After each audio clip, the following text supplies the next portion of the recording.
Hi guys, welcome to our Business Leadership Podcast. And today my guest is Gloria Pierre. Gloria is the author of 7 books, and she's a president of Clearly Speaking. She's a mentor, she's a coach, and speaks at many events, for many events. Thank you for your time, Gloria, and welcome to podcast today. Thank you, Gurjeet. It's a pleasure to be here. And again, thank you for asking me. I'm very excited about this. Thank you. This is one of the topic that, definitely we all need a help. In my case, I probably need more help than anybody else in this area. Do you help people how to speak clearly? If you walk us through, how did you get involved in this, and how did you start a business helping people how to communicate better? Okay, so I got started with in this field because of an incident that I had that I didn't know how to handle. Okay. And when it happened, I was really upset. I felt helpless. I felt as though I didn't have a choice. And it led me to ask the question, why did this person treat me this way? How dare this person treat me this way? And of course, I felt sorry for myself and I cried and everything else. But as time went by and I was thinking about what happened, the question started to change. It became now, what am I doing that is making this person treat me this way? So this started a whole new path for me. I did a lot of research. I conducted a lot of interviews. I had a lot of discussions with people to find out what it is that is most important to them, what in their mind signifies success. Yeah. And what I found, or the answers that I got, was it all led to communication, which made me delve further into communication. And I realized that the people who are successful are excellent communicators, but they also have to be respectful communicators. So communication is not just opening your mouth and letting words or thoughts pour out. It has to be conveyed in a way that the person who is listening doesn't feel disrespected, that the person feels as though you understand them. And again, lots of research, lots of journaling, lots of talking to different people and reading led me to what is communication. And communication is internal and external. It's what we say to ourselves and it's what we say to other people. What we say to ourselves is the combination of what we heard when we were growing up, what we are told repeatedly, and what we start to believe. And if we accept and believe what is said to us that is not true, and we believe it without questioning, then that becomes our self-talk. It's not. It's no longer what other people tell us. We believe it. So we internalize it and we start to say those things about ourselves. And so, for example, if I am told that I can never amount to anything, eventually I'm going to start believing that, and that will affect my self-esteem, my confidence, my self-worth, and it is going to impact how I communicate with people. See. And, as time went by, I started to find a lot of other facets that impact communication. And now we live in a place like Toronto, where there are so many diversities that we have to take into consideration when we are communicating. It's no longer just straightforward. You ask me a question and I answer, or we are having a discussion and we share views. Now we have to think about the language itself, pronunciation, accents, grammar, rate of speech. Because in some cultures, for example, the people speak faster or louder, which may be offensive, or which some people who do not speak that way might find offensive. So there is so much more to communication. And you ask what got me started in the business? That's what got me started.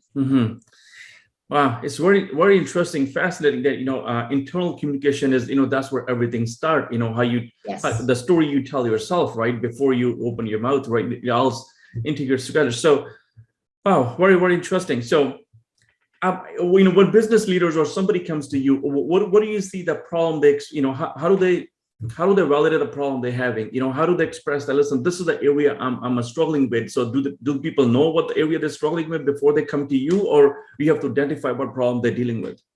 No, I've been very fortunate because I've done a lot of networking through the years, and people know what I do, and they tell other people what I do. So when they recommend people to me, the people who come already know that they need to improve. Okay. Sometimes people do not accept the fact that they need to improve, that this is the way I speak and this is how I'm going to always speak and I will get ahead.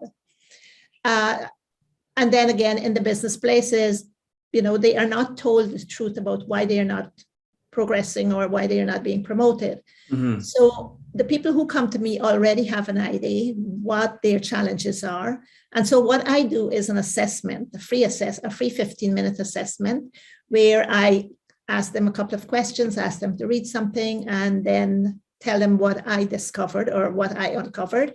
And together with what they think their challenges are and what I assessed, I develop a program for them.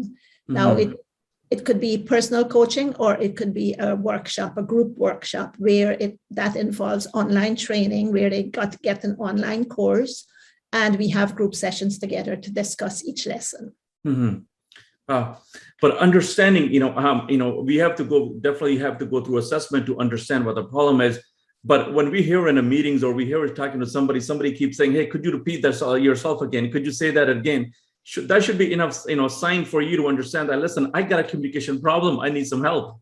Right. And, sometimes it's not only the speaker, sometimes it's not the speaker who has the problem. Mm-hmm. It could be the listeners too, because something that we are not trained to do is how to listen.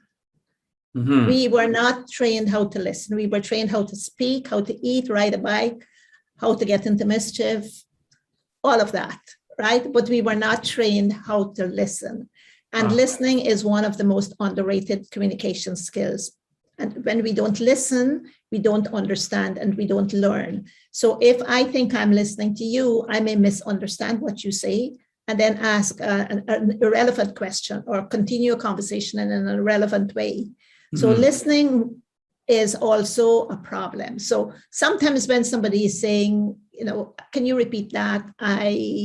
I didn't understand it. It could be the accent. It could be the words that we are using. Maybe the words that we are using are not familiar to your listeners. It's not mm-hmm. in their industry. So there could be a lot of reasons for being misunderstood. However, if you find that this is happening to you all the time in different situations with different people, then you have to start looking at yourself and say, okay, so what am I doing that's causing people not to understand? Mm-hmm. Yeah, listening is one of the skills I tell my staff as well, that, you got to pay attention to that. Sometimes you miss, listening itself is where, you have to work hard at it to get better at it. But at the same time, look at a social media, there's so much distractions out there. Our attention spans are very small. Yes. Staying with that is a practice over the time you have to do in order to get better at it, right?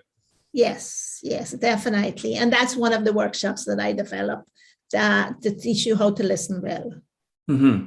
So I talk about, there's a lot of Toastmasters out there. I've been part of one. I've gone through Toastmasters as well. So that's you need help more than that, because that's a long period of time by the time you get better, right? Is that the time is one of the issue, or it's just not focused, not on the right things that you need to get better? Are you talking about my services? No, I'm talking about Toastmasters itself. Toastmasters. Mm-hmm. Toastmasters. I'll talk from my experience when I was in Toastmasters. What I got from Toastmasters was overcoming that fear of standing in front of a crowd and freely expressing myself. Mm-hmm. Now, I got help along the way, because there are a lot of very interested, genuine people in Toastmasters who want to help you. Mm-hmm. But this is for straightforward communication. However, in Toastmasters, we are not experts. We all have the same basic Toastmasters training. And in fact, I shouldn't say basic, we all have access to the same training in Toastmasters. But, if somebody has a stutter, if somebody has an accent, or if somebody is, for some reason or another, is not easily heard, then that's not the Toastmasters expertise. Mm-hmm. Yeah. So they will need some other help. Mm-hmm. Gotcha. Interesting. Okay, let's talk about businesses, Gloria. From your experience, what do you see that the problem in the communication that signs in a business, and what do you think the bigger challenges in the communication is? That internal, external, personal communication? Is it a team level communication? Is it leadership communication? What do you think the biggest challenges that people come to you that experience in a business environment? The biggest challenge that they have is that personal communication. Because they would go to a course, for example, on how to develop a questioning mindset, or even how to listen, right? Yeah. Or how to do a PowerPoint presentation, or get a degree and so forth. But they are not skilled in expressing themselves in such a way that they are easily understood. So somebody doesn't have to say, that doesn't make sense. Are we talking about the same thing? Or can you repeat that? Or this is totally out of my realm. The person could be speaking above the knowledge or the knowledge level or the skill level of the listener. So most of what I do, in fact, all of what I do is that personal communication. It has to start there. And the first module that I teach in my training or coaching is how to listen. Because, and the reason why I do that first is everything else that comes after, I want them to listen well. I want them to listen and absorb. Yeah. Once they can definitely learn the listening skills, they can improve on that. So how does that tie to also our boardroom communication? One-on-one, yeah, definitely. Then we all need to work on that, get a better communicator. But now, if you go in a boardroom environment, now we have to communicate with multiple people, and a very critical topic where it could break the deal or it could make the deal. Now it's a time pressure and also pressure from many different areas, and you need to communicate better. How does that work with the personal communication tied to it? In the personal communication training, I don't only teach you how to express your thoughts, but how to take into consideration what the situation is, who the listeners are, what the topic is, your familiarity with the topic, or the listener's familiarity with the topic or the situation. So it's the training that I do is part communication and part presentation. Because after the training, which is the one that I'm offering right now, group coaching, is 6 weeks. At the end of the 6 weeks, they have to do a little presentation. So they have to take into consideration everybody who's listening and deliver that presentation so that everybody can understand and deliver it concisely and clearly. And that can translate very easily in the boardroom. Interesting. Okay, yeah, definitely. Yeah, everybody needs help in that. When it comes to boardroom now, because you have pressure from many different areas, you need to effectively perform better. Yeah. Did that change a little bit?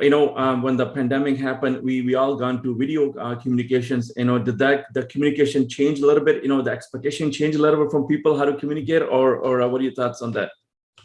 I think people are more aware of their of communicating online, because all of a sudden the focus is on you. You are on camera, you're on screen, you're speaking, and everybody's looking at you. Like all of us, when the pandemic started, we were a bit uncomfortable doing this. We were wondering, how would it work on the technology? Will I understand the technology, and will it be easy to use? But a year and a half into the pandemic, or almost 2 years into the pandemic, we are very comfortable with it. And I think because of the pandemic, and because they are, the focus is on each person in a meeting online, they are more aware of that, and they are seeking more. Sorry, I shouldn't say they're seeking, they're becoming more aware of their inability to communicate or where they need help and training. So it has been very busy for me during the pandemic because of this awareness that people are coming to. And the awareness started with the self-talk, because they find that they are not speaking up online. And when I start to talk about some of the reasons why, they say, yes, that's the main reason, because of what they say to themselves. They say, I can never be good like you, or I can never do this, or I don't have the brains, whatever it is. So it's that negative talk that's really preventing all of us from moving forward. And I'm seeing it especially now during the pandemic. Yeah, that's definitely, we noticed that too, but even before pandemic, as a company, we decided that we're going to be communicating more through videos, instead of typing email, record a selfie video and put that in an email so people can see what you can get your point across much easily, and it's better communication. And moment we decided that, we saw that a lot of stress level in the staff went higher. A lot of people were hesitant. Hey, listen, I'm not comfortable with the camera, or I'm not comfortable recording selfie videos. And I was not comfortable at that point, right? So, but I had to take a lead on that. Listen, let me show you how it is done, so you can follow afterwards, right? So, but I can see that as soon as you open a camera, a lot of people are not comfortable speaking on a camera. Yes. I think it's a self-talk, what you just mentioned, that we are more critical of ourselves than somebody else's, I guess, right? Right. And we are so conscious of our actions or our behavior or our appearance on camera that we think everybody is looking at us and everybody is seeing all the little nitty-gritty, picky things that we are so concerned about. Yeah. But honestly, nobody notices anything about you except you. Yeah. You're more aware of that than anybody else. Exactly. So how do you help that self-talk, the story you tell yourself over? How do you help people with that story? Well, I do have, of course, I have a workshop for that. And this is where when this incident happened to me years ago, prior to 2000, I started to look into what is needed to become a better communicator. And that's where I started exploring and researching and developing. And so the first thing that you have to do is be aware that you're saying negative things to yourself. And be aware also that what you are saying is not necessarily true, because thoughts are not facts. Just because we think something, that doesn't make it so. Right? And especially the negative things, if people have been told negative things throughout their lives or recently or constantly, they will start to believe it. And this is where the questioning mindset comes in. Don't just accept it, question it. Is this true? Is what this person is saying valid? Is what this person is saying relevant? Do I always do this? And most of the times when you start questioning it, it will just blow up that myth, because no, I don't always do this thing. I did it once and this person is harping on it my whole life. Right? But if I didn't question it, I would believe that I'm doing that same thing all the time. And it's a great aha moment for my clients when they realize that they are accepting what people say without questioning it, especially about themselves. So when they start to become aware that they should question, then their self-image start to shift. They start to become more confident, more aware, more conscious of what they're saying to themselves and how they see themselves. Yeah, I started the journey, Gloria, about 2 years ago when I started, guiding, because it came from technical. I came from technical background where we're not taught that communication, to the level where it should be. When you run a business, you need to communicate effectively. Right. And when I embarked on a journey of a video recording, I wasn't aware of a lot of things that I needed to be paying attention. So what I did was I started recording myself, right? I started recording videos and started analyzing those videos. And I think you're right that you need to analyze that. But I think it's also important that we need somebody who we can trust, the opinion you really value, somebody like you, because there's so many blind spots I'm not looking through. But if I can run by somebody like you, I will speed the process much faster than compared to me analyzing and going through it. So do you help people in that regard as well? I wish I had somebody at that point take a look at that. Hey, listen, let me give you right feedback, because your feedback's not good enough. Yeah, I do help others. And like I said, because people come to me because they are aware, because they know they have a problem, whatever I suggest is well received. They are very receptive to my suggestions, and I do threaten them and tell them if they don't do their homework, I will, they'll have to buy me chocolates or something. But the programs that I develop they get results right almost immediately from the programs I develop. And I think what the basic part of that self-awareness of seeing the improvement is that they start to believe how they are thinking about themselves and how it was wrong and how it had stopped them. So sometimes we have to confront people with the truth, but they have to be ready to receive it, right? If somebody calls me who is not familiar with what I do, I would explain. But if they're not ready to accept that they have some things that they need to work on, some areas that they need to work on, then I wouldn't be able to help them. And I can discern that immediately. And I would tell them, I said, you know what? No, I don't think I will be able to help you now. Maybe, you know, think about what I said, see whenever you're ready to move forward, then come back to me. Yeah. Definitely is a journey that the personal development and personal growth is a journey that, you know, it's not a short-term process. You have to go for long-term and keep learning through it, because without the growth, there's no progress, right? Yes. And, you know, it doesn't necessarily have to be long-term. I don't like, and I tell my clients this, I don't like keeping them for very long because, and I tell them, I said, I'm going to get fed up with you and you're going to get fed up with me. So what I do, I develop my program so that they can see improvement immediately, and I make my programs shorter. So like right now, I do have a 6-week accent reduction program happening, and it's 6 weeks. And at the end of that 6 weeks, they will have improved their communication and their accent, reduce their accent. 6 weeks. Wow. In 6 weeks. Interesting. Okay. If they do the homework. Okay. Right? Because I can instruct and I can teach and I can talk, you know, for 24 hours or 48 hours, 10 weeks. But if you don't do your part, nothing is going to happen. I know my program works because of the results I've gotten over the years. And so somebody who has an accent or who wants to reduce their accent, improve their pronunciation, improve their grammar usage or vocabulary, they don't have to spend 3 months or 6 months, right? Now, after that, after they've done this accent reduction program, they can come back for public speaking training.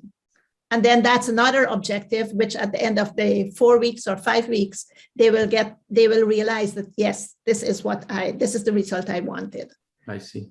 So I don't really keep people and I say keep people, they laugh, my clients laugh. I don't really have clients in programs for 6 months or things like that. Interesting. You mentioned accent reduction. You think there's a hope for people like my age as well? We can get a better accent as well, or it's a hopeless? Well, you're not the only one who has an accent. I have an accent too. And my kids always tell me about it. They said, Mom, speak English, because they were born here. But yes, there is, because as I said, my program delivers results. You can get results with my accent reduction program after 2 hours. Wow.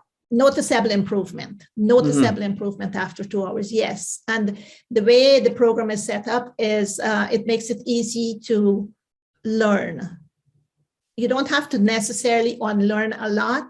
You don't necessarily have to learn a lot. You just have to practice this new way of pronouncing or paying attention to the letters. In some cultures or in some languages, people who speak that language have problems with maybe R or V or TH or the vowels. So during the assessment, I would hone in on where those troublesome areas are and then have them focus on those particular consonants or vowels.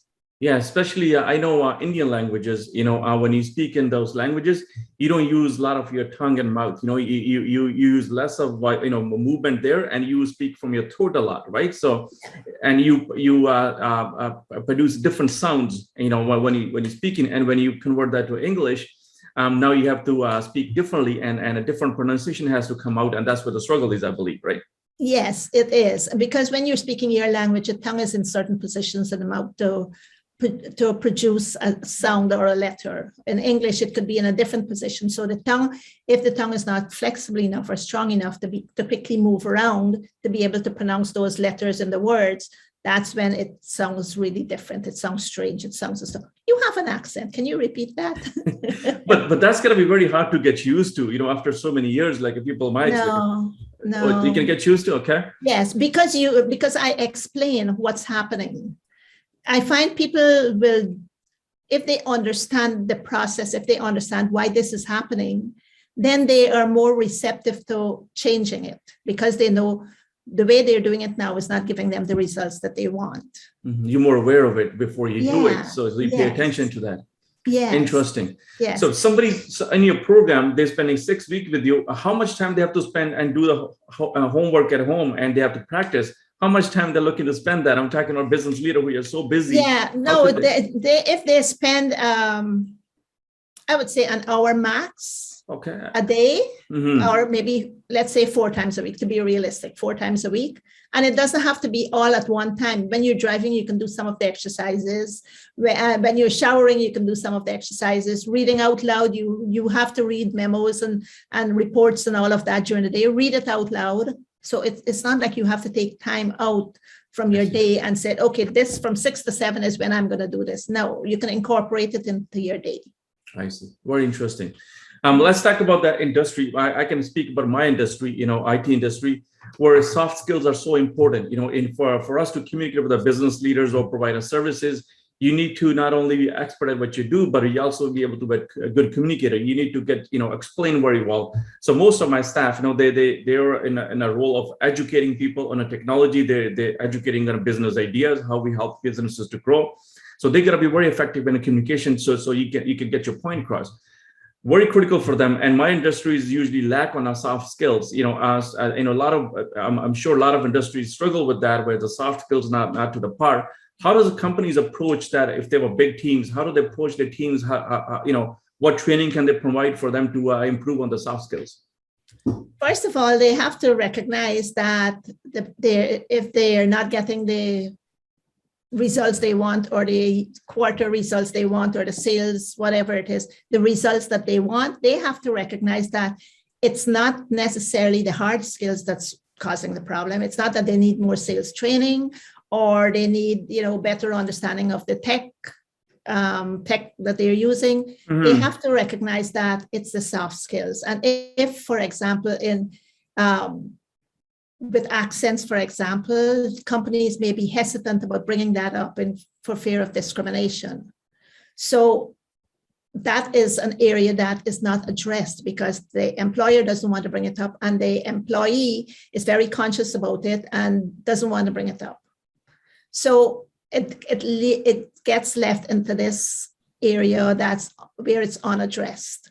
Yeah. What I usually tell folks is that your career or your business is your responsibility. It's not your employer's responsibility. Exactly. You have a problem if somebody is always asking you to repeat this, or you didn't explain something, whether it's accent reduction or communication. You know that you have a problem, mm-hmm. and it is your responsibility to address it.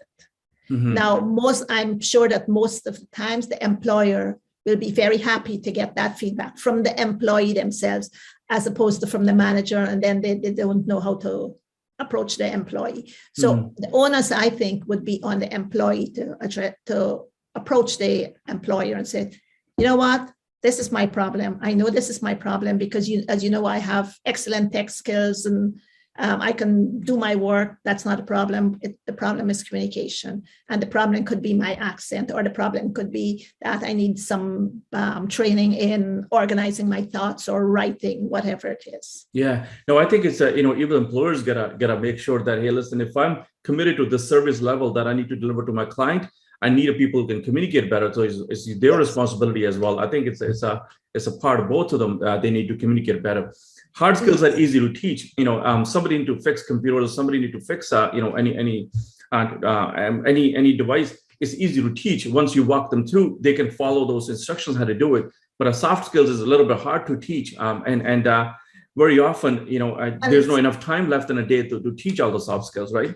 Right. And so, yes. And, because of the maybe the structure of the business, or how busy the employees are, the employers may not want to give them time during the day for a training. So what I've addressed that, and what I do is I developed in fact, all of my courses now, they're online courses where the employee or the person can access them and work on them in their own time. Nice. And we meet once a week on Zoom for a group session to review what was covered, answer any questions, and so forth. Okay. Let me take it one step further. This employee or employer, is it possible for me to, before I hire somebody, assess their soft skills and find out how much time, time and effort is going to take for me to bring this person to the standards I want to deliver a service to my clients at? So is it possible to do the gap analysis, where we need to get to before we can deliver services, so I can build up growth plan for my employees? Yeah, it is possible, but you won't be able to do it. Somebody like me would be able to do that, right? And give a realistic estimate of how long it will take, what it will take. Yeah, wouldn't that be great? Definitely. Wouldn't that be the great, the great idea for employers to do that before you take somebody in a payroll? Hiring. If you get that same skill set, an employee being a hard skill set, but the gap on the soft skills is way too much, you can assess that. Hey, listen, if I need somebody to run right away and start delivering service, I need to go this way, not other way around. Exactly. And so that would be the onus on the employer, because they want, as you mentioned, they have a certain level of service they want to provide to their clients. For the employee or the potential hiree, it's if they're not able to articulate what it is they want to say, all their certification, qualification, experience, education is nothing, because they can't use it. They won't be hired. And also, and even if they are hired, it may be a behind the scenes job, and they were probably in front of the client, be client facing before. They're sabotaging themselves, because they are not going to be given opportunities to move up, to advance. Definitely. So definitely self-defeating. Yeah. Well, you need to build a relationship with the people you're delivering service to, right? It doesn't matter what industry you're in. Service means you need to build the relationships. Exactly. And without a communication, without a soft skill, you just can't build that relationship that you need to build with other people. Exactly. Let's talk about that nonverbal communication or the silent communication, body languages. Are those part of your training as well? Because that sometimes plays a big role when you're in person-to-person communication. I don't find that it is as big a role as it used to be. I think people are now more aware, and people are more culturally aware, even though there is still a lot to learn. But we've had immigrants in Toronto for a very long time. We're getting accustomed to that, right?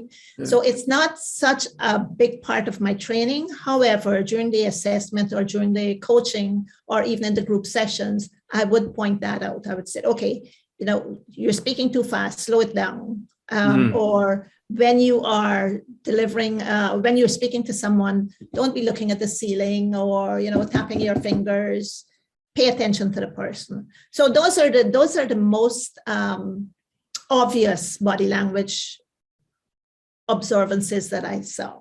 Okay, interesting. So were you working on, Gloria, you're running a couple of programs right now. If you walk us through what program you're running currently to help out people? Yes, I am working. I do have a 6-week training coming up. One has already started, and the other one is starting on November 8th. And the information is on my website. It's called Be Heard, Be Understood Accent Reduction Program.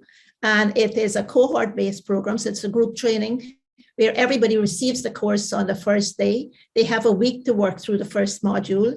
And at the end of that first week, we have our first group session to look at and review that first module. Then they get the second module sent to them. So the topics that are covered in that program are voice, because I gave vocal exercises to help to strengthen the tongue, make the lips flexible, loosen up the facial muscles, so that the sound that is coming out of you is easily heard, it's pleasant, it's not rash, and it's not harsh. And it also helps with the pronunciation. Then there is a module on consonants, the most troublesome consonants I found from my clients over the years. All the vowels, long vowel sound, short vowel sound, the rules, because you have to know those rules if you're going to master pronunciation. Then the next module is pronunciation. I talk about those rules and syllables and homophones and so forth. And the last module is on grammar. The two aspects of grammar that I found most challenging for people who speak English as a second language are use of preposition. They use the wrong preposition, and past tense, the pronunciation of past tense. I see. So that's included. And then after that, they have a couple of weeks to practice all of that.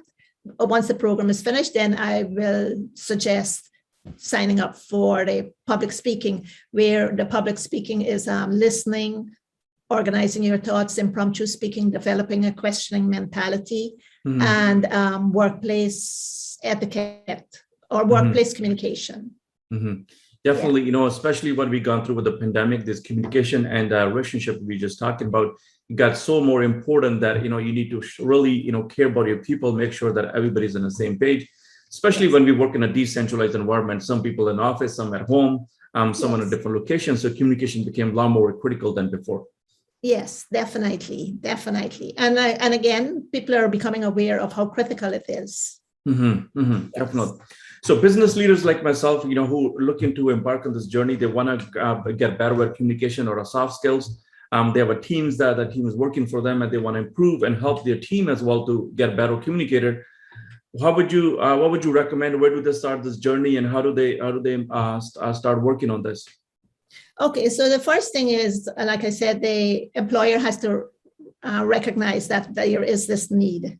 And the employees will, once the employees know about it, the first thing I'm sure they will ask is, when will I have time to do this? Yeah. Because it's so busy during the day, and I'm spending my days in the office. Yeah. So once the employees buy into it, because, for example, if you call me and say, this is what I want, I will ask a lot of questions. And how many employees? I will do an assessment for each employee. Okay. And everybody will have the same course. They will receive the same course that they will be studying on their own. We will meet in group sessions where we will review that course. But if there are specific needs that employees have after the assessment, then we will have one-on-one coaching with that person. So it's a combination of the online course, group coaching, and personal coaching if needed. Wow, very interesting. Definitely, yeah. I think I will encourage all business leader watching. Definitely, take on that assessment. Even you don't start now because the time is not right or something, but at least you know where you stand, and then when the time is right, you can embark on that and start working on that and start helping. Yes. There's always room to improve communication. That's what I take it in my team. That there's always room to get better, especially in the communication and soft skills. Oh, for sure. I'm still learning a lot, and I'm applying them to myself. And I'm thinking, oh my gosh, this is so exciting. I didn't know this. So it doesn't matter how old you are or how experienced you are or how long you've been in the business. As long as you have a growth mindset, you are going to be wanting to learn. Yeah, no, I was telling my wife before we came on a call today that, listen, I'm speaking to somebody who runs a company, Clearly Speaking. And she said, make sure you sign up for 6 months. You need a lot more help. Yes, only a spouse would tell it like it is. She picks on all that the mispronunciation of the words I say all day, right? So she's always encouraging me. Interesting. Anything else? Any message you want to leave for business leaders or business owner watching? Any word of wisdom that you want to leave a message for them? For business owners and their employees, impression management should be most important to businesses and to individuals, because it's what people see and hear about you or your business that's going to entice them to become your client or leave you alone, separate the distance between you and them with a 10-foot pole. So impression management is very important, and impression management has to do with everything. Every time impression management happens every time you're seen or heard.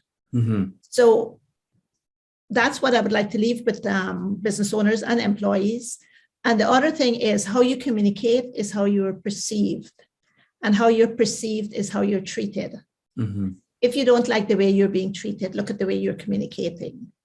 And that's for business and individuals. Very interesting, especially with the time you're trying to build a brand through people. Your people build the biggest brand, not you, when it comes up. Yes, and that brand has that impression has to be consistent.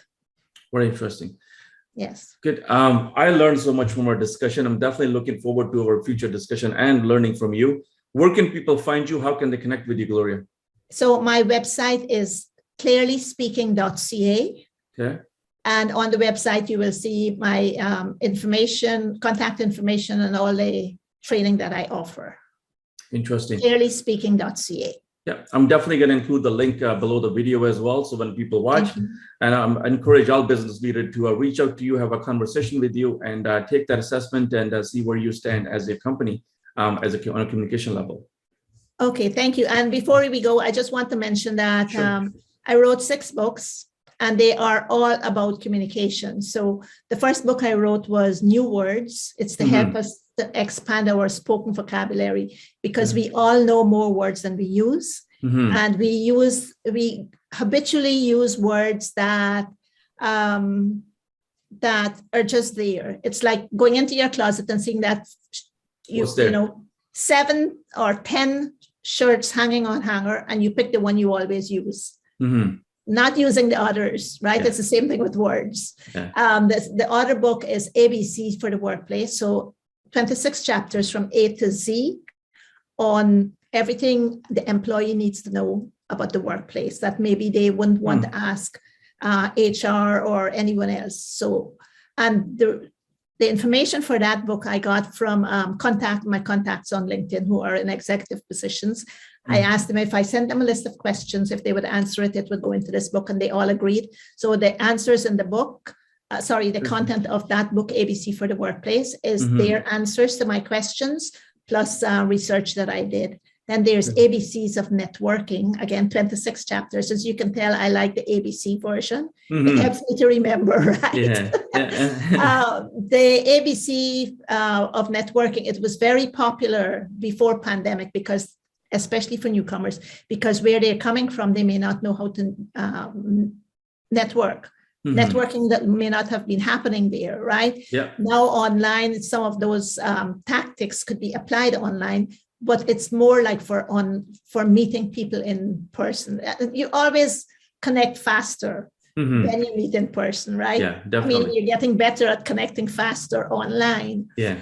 Then there's an English guide to pronunciation where I pulled out, I think, 1,176 words from my client files over the years of words that they have always been mispronouncing. And I have them in this book with the phonetic pronunciation, if it's a noun or a verb, and if it's a verb, if the word can be a noun or a verb, how it's pronounced, where the stress is, the origin of the word, maybe how it's used in a sentence and so forth.